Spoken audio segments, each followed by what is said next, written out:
అతడో కోతల రాయుడు. నోరు తెరిస్తే చాలు కోతలే. ప్రధానమంత్రి తనకు బాగా తెలుసంటాడు. రాహుల్ గాంధీ తన దోస్త్ అంటాడు. గవర్నర్లు, మంత్రులు కూడా తనకు సలాం చెబుతారంటూ సొల్లు వాగుతూ ఉంటాడు. లోకల్ లీడర్లు తనను సార్ సార్ అని పిలుస్తారంటూ గొప్పలు చెప్పుకుంటాడు. గల్లీ లీడర్లను తానసలు లెక్కచేయనంటాడు. పెద్ద పెద్ద నాయకులతో తీయించుకున్న ఫోటోలు చూపించి జనాన్ని నమ్మిస్తాడు. జనాన్నే కాదు, ఐఏఎస్, ఐపీఎస్లను కూడా బకరాలను చేసి కోట్లు కొల్లగొట్టాడు ఆ కేటుగాడు. ఆ కోతల రాయుడు భాగవతం మీరే చూడండి. ఇతడి పేరు సయ్యద్ బుర్హానుద్దీన్. హైదరాబాద్లోని జూబ్లీహిల్స్ ఏరియాకు చెందినవాడు. రియల్ ఎస్టేట్ వ్యాపారం చేసేవాడు. లాయర్ కూడా. అంతకు మించి ఘరానా మోసగాడు. చేసేదల్లా ప్రముఖులతో ఫోటోలు తీయించుకోవడం, వాటిని చూపించి మోసాలకు పాల్పడడం. ఫోటోలు లేదంటే సెల్ఫీలు తీసుకుంటానంటే సినిమా వాళ్లు వద్దంటారేమో కానీ పొలిటీషియన్లు మాత్రం అస్సలు నో చెప్పరు. మనసులో ఇష్టం లేకపోయినా మోఖంపై చిరునవ్వుతో ఫోటోలకు ఫోజులిస్తుంటారు. పొలిటీషియన్లకున్న ఆ బలహీనతే బుర్హానుద్దీన్ బలం. ఆహ్వానం ఉన్నా లేకపోయినా అనేక ఫంక్షన్లకు అటెండ్ అవుతాడు. అక్కడికొచ్చే పెద్ద పెద్ద పొలిటీషియన్లతో సెల్ఫీలు, ఫోటోలు తీసుకుంటాడు. వాటిని తన వాట్సాప్ స్టేటస్గా, ఇన్స్టాగ్రామ్లో రీల్స్గా పెట్టుకుంటాడు. వాటిని చూపిస్తూ జనాన్ని బకరాలను చేస్తూ అందినంత దండుకుంటాడు. సాధారణ ప్రజలను మాత్రమే కాదు, ఐఏఎస్, ఐపీఎస్లను కూడా బురిడి కొట్టించాడు. అనేక మందికి అరచేతిలో స్వర్గం చూపించి కోట్ల రూపాయలు వసూలు చేశాడు. బుర్హానుద్దీన్ మామూలుడు కాదు. చక్కని ఆహార్యం, ఎవరినైనా ఆకట్టుకునే మాట తీరు. హిందీ, ఇంగ్లీష్, తెలుగు ఇలా అన్ని భాషల్లో అనర్గళంగా, అందంగా మాట్లాడగల నైపుణ్యం. వీటితోనే ఎవరినైనా బుట్టలో పడేయగలడు. ఆ టాలెంట్తోనే అనేక మందికి మాయమాటలు చెప్పాడు. ల్యాండ్ సెటిల్మెంట్స్ నుంచి ఈడీ, సిబిఐ కేసుల దాకా ఏదైనా సెటిల్ చేస్తానని నమ్మించాడు. చివరకు భూ కబ్జా కేసులో బుక్కయ్యాడు. మొయినాబాద్లో ఓ భూమిని కబ్జా చేసేందుకు ప్రయత్నించాడు బుర్హానుద్దీన్. బాధితులు పోలీసులకు ఫిర్యాదు చేశారు. ల్యాండ్ కబ్జాకు ప్రయత్నించింది most wanted criminal Syed Burhanuddin అని తేలింది.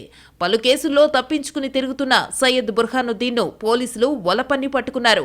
బుర్హానుద్దీన్తో సహా 9 మందిని అరెస్టు చేశారు. అనంతరం మొయినాబాద్ పోలీస్ స్టేషన్కు తరలించి రౌడీ షీట్ ఓపెన్ చేశారు. కాంగ్రెస్ అగ్రనేత రాహుల్ గాంధీ పియ్యనంటూ ఇటీవలే జార్ఖండ్ సీఎంఓలో సయ్యద్ హల్చల్ చేశాడు. సిబిఐ, ఎన్ఫోర్స్మెంట్ డైరెక్టరేట్ అధికారులను మేనేజ్ చేస్తానంటూ ఓ వ్యాపారి నుంచి కోట్లు కొల్లగొట్టాడు.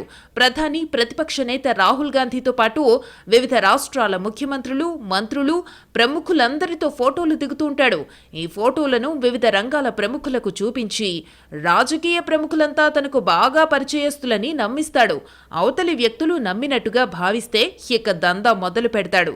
2016లో ఛత్తీస్గఢ్ రాష్ట్రానికి చెందిన ఓ ఐఏఎస్ అధికారిపై సిబిఐ విచారణ జరిగింది. దీన్ని అవకాశంగా తీసుకున్న నిందితుడు ఆ ఐఏఎస్ను కలిశాడు. తనకు ప్రధానమంత్రి కార్యాలయంలో పరిచయాలున్నాయని, కేసు నుంచి తప్పిస్తానని నమ్మించి 1.5 కోట్ల రూపాయలు వసూలు చేశాడు. ఈ మోసం గురించి తెలుసుకున్న సిబిఐ బుర్హానుద్దీన్పై కేసు నమోదు చేసి అరెస్టు చేసింది. ఆ తర్వాత జార్ఖండ్ ముఖ్యమంత్రి కార్యాలయానికి వెళ్లాడు. కాంగ్రెస్ అగ్రనేత రాహుల్ గాంధీ వ్యక్తిగత సహాయకుడంటూ నమ్మబలికి ప్రభుత్వ అధికారిక అతిథి గృహంలో మకాం వేశాడు. కొందరు అధికారులతో లాబింగ్ చేసి మైనింగ్ కాంట్రాక్టులు ఇప్పిస్తానంటూ కోట్లు వసూలు చేశాడు. ఇది చివరికి జార్ఖండ్ పోలీసులకు తెలియడంతో బుర్హానుద్దీన్ను అరెస్టు చేశారు. ఈసారి మోసగాడి దృష్టి హైదరాబాద్ వైపు మళ్లింది. నగరానికి చెందిన ఓ వ్యాపారికి గతంలో ఈడీ నోటీసులిచ్చింది. ఈ విషయం తెలుసుకున్న బుర్హానుద్దీన్ ఈడీ అధికారులతో మాట్లాడి నోటీసులు వెనక్కి తీసుకునేలా చేస్తానని వ్యాపారిని నమ్మించి ఢిల్లీ తీసుకెళ్లాడు. హోటల్లో ఈడీ అధికారులంటూ కొందరు ప్రైవేటు వ్యక్తులను చూపించి వారితో మాట్లాడినట్టు నమ్మించి 3 కోట్లు వసూలు చేశాడు. కొన్ని రోజుల తరువాత వ్యాపారికి అనుమానం రావడంతో అతను ఈడీకి ఫిర్యాదు చేయగా కేసు నమోదైంది. నిందితుడిపై సైబరాబాద్ కమిషనరేట్ పరిధిలో 8 కేసులు, హైదరాబాద్ కమిషనరేట్ పరిధిలో 4 కేసులు నమోదయ్యాయి. బుర్హానుద్దీన్ లాయర్ అంటూ పీఎం, వివిధ రాష్ట్రాల సీఎం కార్యాలయాల్లో పరిచయాలున్నాయంటూ ప్రచారం చేసుకునేవాడు. నగర శివారు ప్రాంతాల్లోనూ భూ కబ్జాలు చేసేవాడు. మొయినాబాద్ మండలం తొలకట్టలో వెంకట సుబ్బయ్యకు చెందిన 6 ఎకరాల స్థలాన్ని మహ్మద్ అఫ్రోజ్ బేగ్ జీపీఏ చేసుకుని చూసుకుంటున్నాడు. ఆ స్థలంపై కన్నేసిన బుర్హానుద్దీన్ రషీద్, సయ్యద్ నవాజుద్దీన్, బర్హతుల్లా ఖాన్, హసన్, సోహైల్, ఒమర్, మునావర్లతో కలిసి కబ్జాకు యత్నించాడు. అడ్డుకున్న మహ్మద్ అఫ్రోజ్ పై హత్యాయత్నానికి పాల్పడ్డాడు. హాకీ స్టిక్స్ తో విచక్షణ రహితంగా కొట్టాడు. అప్పుడు 2023లో మొయినాబాద్ పోలీస్ స్టేషన్లో కేసు నమోదైంది. అప్పట్నుంచి బుర్హానుద్దీన్ బుర్హానుద్దీన్ పరారీలోనే ఉన్నాడు. భూ వివాదాలను సెటిల్మెంట్ చేస్తానంటూ అనేక మంది నుంచి డబ్బులు వసూలు చేసి మోసం చేశాడు. ఆంధ్రప్రదేశ్కు చెందిన మాజీ మంత్రి సోదరుడి కొడుకును హనీ ట్రాప్లోకి దించి అతన్ని బ్లాక్మెయిల్ చేసి 25 లక్షలు వసూలు చేశాడు. సయ్యద్ మీద మొత్తం 15 కేసులుండగా కేవలం హైదరాబాద్లోనే 11 కేసులు, ఇతర రాష్ట్రాల్లో మరో 4 కేసులున్నట్టు గుర్తించారు.